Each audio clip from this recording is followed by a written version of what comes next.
ahead of the State of the Nation address, but also plenty criticism. At the same time, all eyes will be on the president to announce some sort of a cabinet reshuffle, with some economists recommending that the President Cyril Ramaphosa changes his cabinet if he wants to boost the country's economy. We speak to one of the economists now, Professor Janne Rossow, to expand on his views. Prof, thank you very much for availing yourself this afternoon. So you believe that the economic cluster does not inspire any confidence. Why?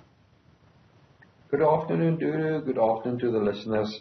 Duru, let me just explain that in the views I've expressed, I did say that Mr. Enoch Godongwana is doing a good job as Minister of Finance and that he should be kept in his portfolio. However, for the rest, I am not comfortable with what we have, and I think we have too many ministries and departments. For instance, I have no idea what the Department of Small Business Development does. My impression is that the cost of the ministry and the department, the costs exceed the aid, if any, given to small businesses. So that ministry must be closed, that department must be closed, and whatever is left must just be attached to the Department of Trade, Industry and Competition, for one. I also believe that the Department of Public Enterprises has no role to play whatsoever, because the existence of that department did not result in the public enterprises being managed better. The department did not add anything to the management of public enterprises, and therefore close the department, close the ministry, and put the public enterprises back with the departments where they fit in functionally. So for me, that will be a good start. Where do you propose public enterprises goes to? Well, SAA and Transnet must go to transport. Eskom must go to energy. Denel probably to defense or international relationships, depending on how you see the role of Denel.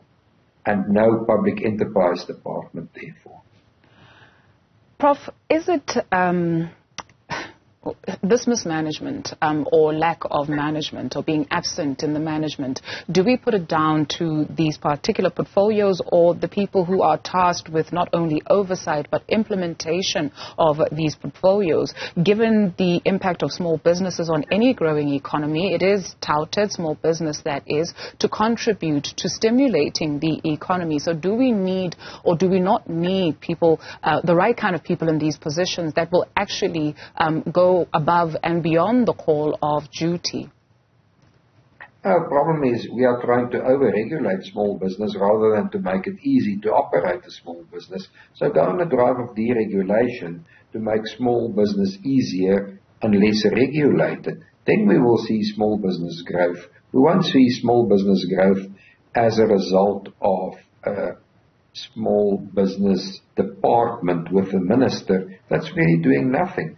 I mean, I have no idea what that minister does because they're really not helping small business, because they are not doing the deregulation that is necessary. The president went as far as appointing somebody in his own office in the presidency to get rid of red tape impeding business in South Africa. I would have thought that was the role of the small business department, but they clearly just didn't do that. You were listening in on that interview with my colleague Linda Mnisi speaking to AMCU's Joseph Matunjwa. He believes that the loans that South Africa is getting is the equivalent of committing suicide where the economy is concerned, so we can move away from coal. Your assessment of the energy department, at least? Well, the energy department is in a mess, and Mr. Gwedi Mantashe is clearly not the right person in charge of that department. He's not fit to be the Minister of Energy Affairs because he has certain ideological views. So in my view, mineral and energy, that department must be split into two departments. We need different ministers for both of them, and definitely not Mr. Mantashe at energy. I also disagree, from what I've heard from the interview, with the view that the private sector should not be involved in electricity generation. It's the only way that we're going to get out of this crisis is to allow the private sector maximum freedom to generate electricity, thus supplementing Eskom that has been giving this country load shedding for the past 15 years. So the government is clearly clueless on how to get us out of load shedding. I perceive the resistance to the private sector joining or plugging in the gap where Eskom is concerned, just based off of the number of people we have spoken to here on the channel, saying, well, it needs to also be affordable for the everyday person, in particular the working class. And so when we take a look at this renewable energy, just energy transition, have we factored in the affordability for the working class of South Africa, Prof? Well, it's difficult for me to judge that because I'm obviously not an engineer, but allow whoever can generate electricity in South Africa to generate such electricity and put it back in the grid. I mean, affordability is one thing, but at the moment we have a situation where there is no electricity whatsoever available during load shedding, and that is the highest possible cost that you can give to small businesses, to households, etc. The cost of no availability of electricity is really just about impossible to calculate. So that cost is resting on the private sector without us ever accounting for it. Prof, we take a look then at the Ministry of Transport. We know that Fikile Mbalula will be leaving. It's just a matter of time. That position, it's a foregone conclusion, will be vacant. What skills are needed? What kind of a person is needed, especially when you think of the likes of Transnet, our ailing rail networks in the country? What needs to be done with that department? Well, obviously we need somebody who talks less than Mr. Mbalula. He really likes to hear his own voice. We need somebody who talks less and does more.